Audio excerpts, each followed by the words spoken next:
Agora eu converso com o especialista em gerontologia, Dr. Cláudio Neves, ao vivo. O nosso WhatsApp está aberto para vocês interagirem comigo, para vocês enviarem perguntas, lembrando de dizer nome, sobrenome, a cidade ou bairro onde você mora.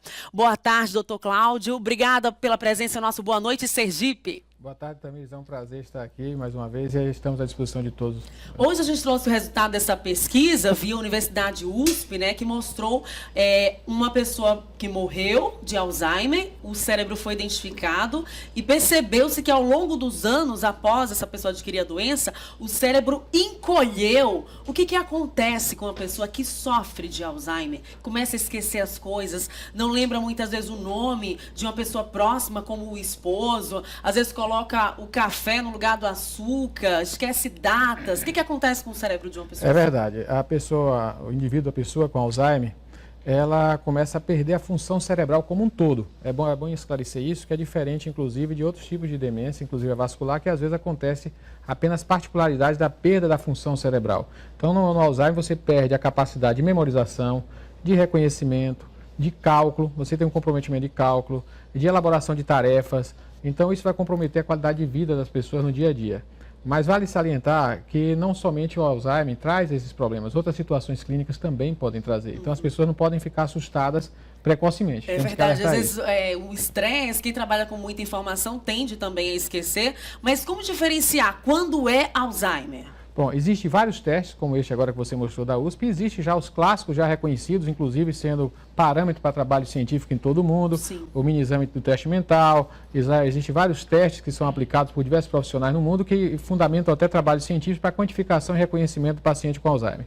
É bom esclarecer que as pessoas mais jovens, né, no caso as pessoas que maduras, a partir de 60 anos, elas não podem estar tão preocupadas e perdendo qualidade de vida preocupada com Alzheimer, porque a incidência maior, realmente, como você falou no início do programa, é justamente na idade mais avançada, justamente na faixa etária que, infelizmente, é que mais cresce no país e traz essa preocupação, que é a partir de 80 anos, e a gente tem um crescimento grande da população de idosos, que aí você tem uma frequência, uma incidência grande da doença de Alzheimer, sem um grande suporte familiar que existia anteriormente. Hoje nós temos famílias com menos filhos, né? E tem mais entendimento da doença também, né? Isso. Consegue lidar melhor. Isso. Então, há uma preocupação grande quando as pessoas assistem aqueles quadros das pessoas com fragilidade e dependência. Mas a pessoa com 60 anos, 65 anos, ela tem que estar atenta que nessa faixa etária, o percentual de incidência ainda é pequeno, em torno de 2%. Então, nem toda a perda de memória nessa faixa etária quer dizer Alzheimer, e as pessoas podem ficar mais tranquilas. Miriam Rocha, do bairro Atalaia, está interagindo conosco ao vivo em tempo real. Minha avó teve, Tamires, foi horrível.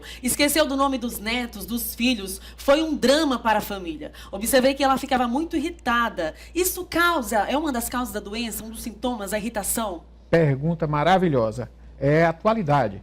Hoje tem alguns estudos recentes, atuais, ainda não muito divulgados pela mídia, que mostram que há uma relação grande entre a alteração de humor e ansiedade e a doença de Alzheimer. Inclusive está se estudando realmente se o Alzheimer traz essa alteração ou se essas alterações de humor e ansiedade favorecem o surgimento de Alzheimer. Há até algumas polêmicas científicas nesse sentido, mas já está comprovado uma grande relação de sinais precoces do início de Alzheimer e a relação da ansiedade, irritabilidade, alteração de humor, né, depressão com a doença de Alzheimer. Isso é novo.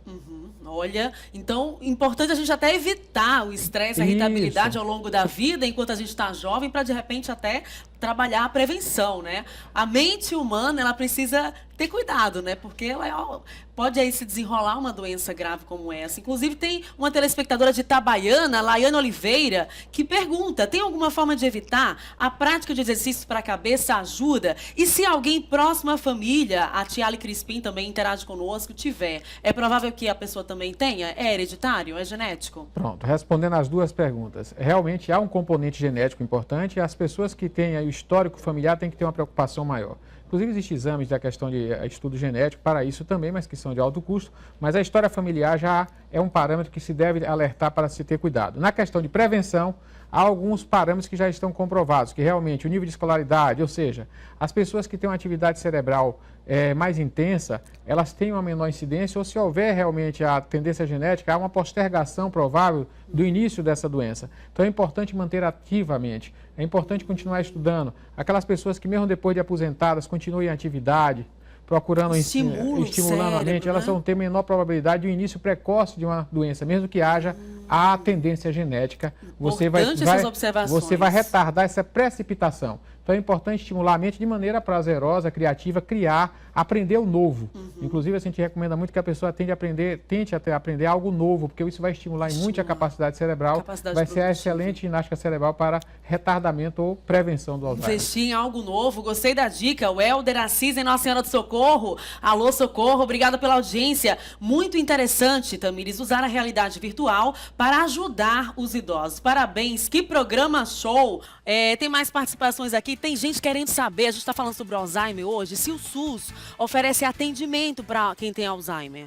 Assim, com certeza. Existe atendimento, liberação de medicamentos de alta complexidade. Já há muitos anos existe programa nacional para isso. Mas a gente quer lembrar a população que o mais importante no tratamento do paciente com Alzheimer é o amor do profissional médico e principalmente o amor da família. É uma boa interação com a família no cuidado com o paciente. O apoio ajuda. Essa foi a pergunta da Valéria Aristides de Aracaju. Ilma Gomes de Orlando Dantas também interagindo com a gente. Meu pai teve, só sabe quem tem um familiar assim. Estou preocupado comigo agora. Já podemos iniciar a prevenção desde cedo? De que forma? Porque estou perto dos 63 anos. Bom, todo mundo preocupado, né? Quem já está entrando aí nessa faixa etária de 60 anos já começa a ficar com medo. Tem como prevenir? Pronto. Como tem vários fatores relacionados, né? Eles têm que se cercar. Então tem que se ter cuidado, tem que se manter uma boa audição, tem a relação de diminuição da audição com Alzheimer, a questão do estresse, da alteração do humor, da depressão com Alzheimer, isso que a gente falou. Das questões vasculares. Existe também a demência vascular, que é muito incidente, a segunda causa de demência, que precisa ser prevenida e pode ter uma relação com Alzheimer. Previne como a demência vascular? Aí você vai ter os fatores de risco vascular, que você tem que ter cuidado, hipertensão, diabetes, todos os fatores, e acompanhar esses fatores com carinho, né? Ter todos os cuidados. E a relação alimentar hoje que cresce, inclusive dietas que são... Reduzir menos açúcar, né, na alimentação. Exatamente. E hoje é um crescimento, uma linha grande do uso de alimentos e talvez anti-inflamatórios, alternativos que possam trazer prevenção, né? Então, existem alguns estudos nesse sentido também. Que maravilha, doutor. Muito obrigada por sua presença. O nosso tempo é curto, a gente agradece. Eu que agradeço e que o amor prevaleça no cuidado do paciente com Alzheimer. Amém. É isso que a gente deseja para todo o nosso Sergipe. Muito obrigada. Chegamos ao fim de mais um Boa Noite Sergipe. Meu Instagram, @TamirisFrança. Tem também o @Boa Noite Sergipe. Na sequência, fiquem com o querido Gilmar Carvalho e o Cidade Alerta Sergipe. Tchau, tchau e até amanhã, se Deus quiser.